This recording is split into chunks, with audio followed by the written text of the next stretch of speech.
सास बनी डंडे वाली भूत। शिखा की नई नई शादी हुई थी। उसका मायका और ससुराल दोनों कानपुर में ही थे, इसलिए उससे मिलने उसके भाई अक्सर आते जाते रहते थे।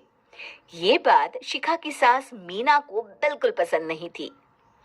मम्मी जी, आज राहुल भैया आ रहे हैं। कौन? तेरे चाचा का लड़का? जी मम्मी जी। अरे पर वो तो दिल्ली में रहता है ना। हाँ मम्मी जी, उन्हें कल सुबह दिल्ली के लिए निकलना है, तो वो आज मुझसे मिलते हुए कल सुबह यहीं से निकल जाएंगे।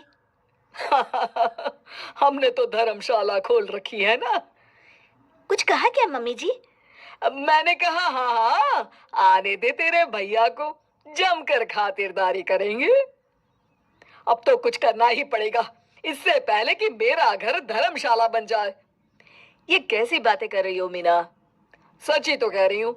अभी इसकी शादी को साल भर भी नहीं हुआ और आए दिन इसके घर वाले आ धमकते हैं। अरे तो क्या हुआ, वो इसी शहर में रहते हैं तो हाल चाल लेने आ जाते हैं। इस बार मैं उनका हाल और चाल दोनों ही बिगाड़ दूंगी। अब बहुत हो गया जी। अरे ये कैसी बातें कर रही हो, हे भगवान, बस आप तो देखते जाइए। शाम को राहुल आता है। नमस्ते आंटी, कैसे हैं आप लोग? हम लोग तो ठीक है, तुम कैसे हो बेटा? मैं भी अच्छा ही हूँ आंटी।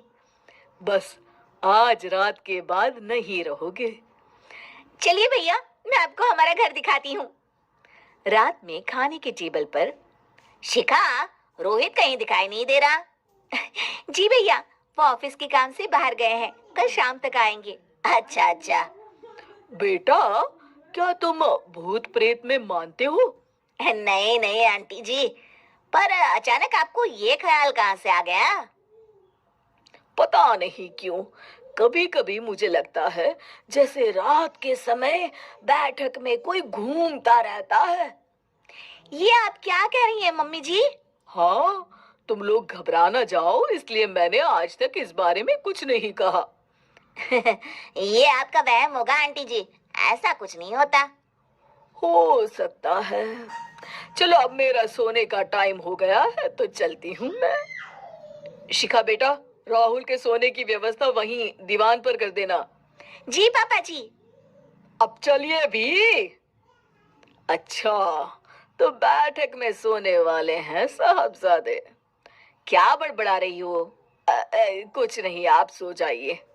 मीना और महेश के सोने के बाद शिखा और राहुल आपस में बात कर रहे होते हैं, तभी डोरबेल बजती है। अरे आप! सरप्राइज!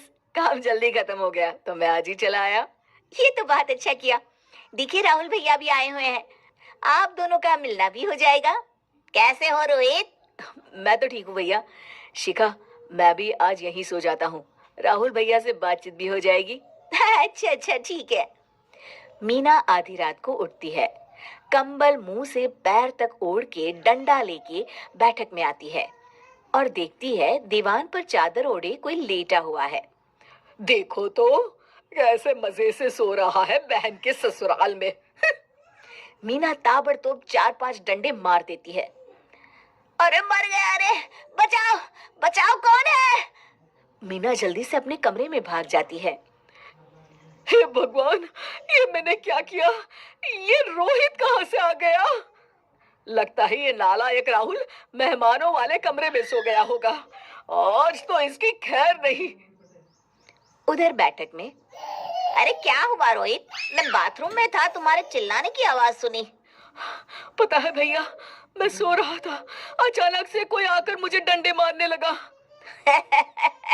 ये क्या कह रहे हो? लगता है तुम भी आंटी की तरह भूत प्रेत में मानते हो। नहीं नहीं भैया, सच में कोई आया था। मैं तो जा रहा हूँ मेहमानों वाले कमरे में सोने के लिए। इस समय अपने रूम में जाऊंगा तो शिखा की नींद खराब हो जाएगी। ठीक है भाई, जाओ तुम, जहाँ तुम्हारा भूत डंडा लेके ना आ सके। थोड़ी देर बाद मीना कंबल ओढ़ के डंडा लेकर मेहमानों वाले कमरे में पहुंच जाती है। वो बिस्तर पर सोए रोहित को फिर डंडों से मारने लगती है। अरे मर गया, अरे मर गया। तू भूत प्रेत में नहीं मानता ना? ये ले, अब डंडे खा। है, ये तो माँ की आवाज है। रोहित कंबल खींच देता है। बेटा तू! अरे ये क्या कर रही हो माँ? मार मार के मेरा भरता बना दिया आपने। माफ कर दे मेरे लाल, मैंने तो तुझे ही मार मार कर लाल कर दिया। मैं तो उस राहुल के बच्चे को सबक सिखाना चाहती थी। राहुल भैया को? हाँ बेटा, मुझे लगा अगर उसे डंडे मारूंगी तो शिखा के मायके वाले यहाँ आना छोड़ देंगे। हे भगवान, माँ, ये घर शिखा का भी है। उसके घर वाले जब चाहे आ सकते हैं। हाँ बेटा, आज मुझे भगवान का इशारा समझ में आ गया। मैं कितना गलत करने चली थी और अपने ही बेटे को चोट पहुंचा दी। अब चुपचाप जाके सो जाओ माँ, और किसी को कुछ बताने की जरूरत भी नहीं है। शिक्षा, दूसरों का बुरा चाहने वालों के साथ भी बुरा ही होता है। टीवी पर रामायण देखकर रावण मतलब अरविंद त्रिवेदी बहुत भावुक हुए। क्या? तुझे कैसे पता? हेलो ऐप से देख, ये है हेलो ऐप।